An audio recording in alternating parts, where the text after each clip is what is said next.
क्या इनके बाबा पुलिस में थे? क्या इनकी अम्मा किसी एम्बुलेंस में नर्स का काम किया करते थे? या फिर इनकी पैदाइश कर्फ्यू में हुई है? ऐसे सवाल आवाम सोशल मीडिया पर कर रही है। ऐसे कुछ ऑटो वालों की तरफ से तमाम ऑटो ड्राइवर पेशा हो रहा है बदनाम।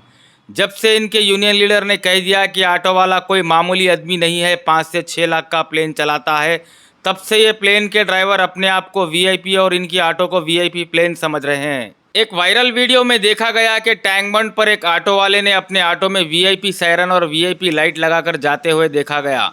ये रोड का इरखान और इनकी रैश ड्राइविंग से आवाम है परेशान, ऊपर से ये नया काम देखने में आ गया।